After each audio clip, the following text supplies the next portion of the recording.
Bismillahirrahmanirrahim. Assalamualaikum warahmatullahi wabarakatuh. Baik ya, untuk ke-14 mata kuliah MSD, kita sudah sampai ke materi manajemen sumber daya hutan. Oke, langsung saja. Ini ada pengertian manajemen dan manajemen hutan. Manajemen itu dapat diartikan sebagai suatu seni, ilmu, dan proses untuk mencapai tujuan yang telah dirumuskan melalui kegiatan dengan orang lain. Jadi manajemen itu semacam pengelolaan bersama orang lain. Kemudian manajemen hutan ini dalam pandangan luas adalah gabungan faktor-faktor biologi, sosial, ekonomi, dan faktor lain yang mempengaruhi keputusan pengelolaan hutan.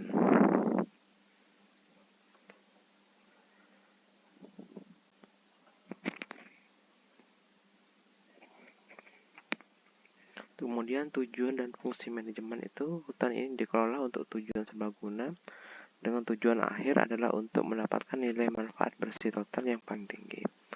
Pengelolaan hutan lestari ini harus mencakup beberapa fungsi, diantaranya fungsi teknis, komersil, finansial, personil, fungsi administrasi, dan fungsi kepemimpinan. Kemudian terdapat 3 aspek dalam manajemen hutan, ada aspek teknis, sosial ekonomi, dan aspek lingkungan.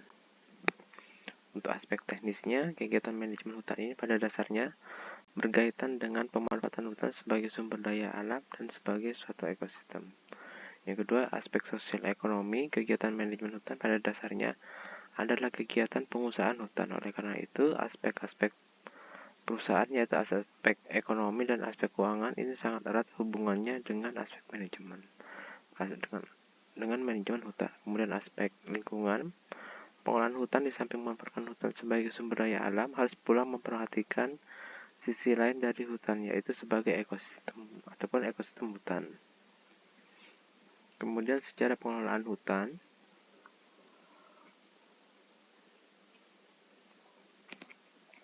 suatu pengusahaan hutan itu ada 4 bagian. Ada penambangan kayu, pengelolaan hutan tanaman, pengelolaan sumber daya hutan, dan pengelolaan ekosistem hutan. Kemudian 2 strategi pengelolaan hutan itu ada yang secara tradisional, hutan konvensional, misalnya timber extraction, penambangan kayu, kemudian timber management, pengelolaan kayu. Jadi ini ada semacam penambangan kayu. Kemudian juga ada penambangan kayu secara terpadu itu, misalnya antara tanaman yang tua dan muda. Kemudian yang kedua itu ada pengelolaan modern. Ada pengelolaan sumber daya hutan, mungkin untuk ekowisata, ataupun pengelolaan berbasis ekonomi.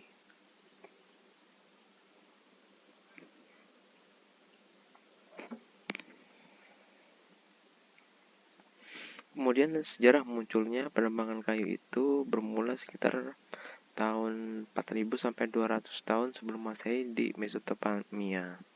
Dan di Eropa itu bermula sekitar 500 sebelum Masehi sampai 1000 tahun Masehi. Dan di Indonesia itu bermula di Pulau Jawa sekitar abad ke-7.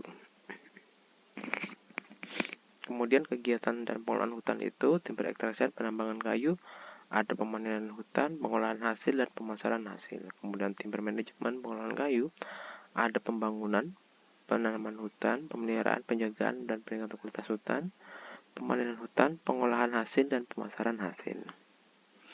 Kemudian awal munculnya timber management ini karena kerusakan hutan akibat penambangan kayu, ini mulai dipikirkan betul-betul agar tidak berkepanjangan. Dan ini disadari betul terjadi kerusakan hutan di Jerman. Perlunya reboisasi kembali kawasan hutan bekas tebangan agar produksi kayu itu masih tetap ada. Adanya metode permudahan ini dan metode pengaturan hasil ini setelah jangka waktu yang cukup panjang, akhirnya terbentuk elemen pengelolaan hutan modern yang berlandaskan pada kelestarian hasil hutan. Artinya dia itu prinsip untuk menghasilkan secara berkelanjutan, dan berdasarkan semua penelitian tersebut, maka pada tahun 1816 itu Hendrik von Cotta itu bisa menyelesaikan sebuah buku dengan judulnya ini mengenai petunjuk silvikultur. Jadi semacam ini reboisasi kembali terhadap hutan itu. Baik, ini yang bisa saya sampaikan awal dan Arinda. Jika ada pertanyaan, bisa langsung bertanya ke saya di Google Classroom ataupun di Sevima. Oke, saya akhiri. Terima kasih. Assalamualaikum warahmatullahi wabarakatuh.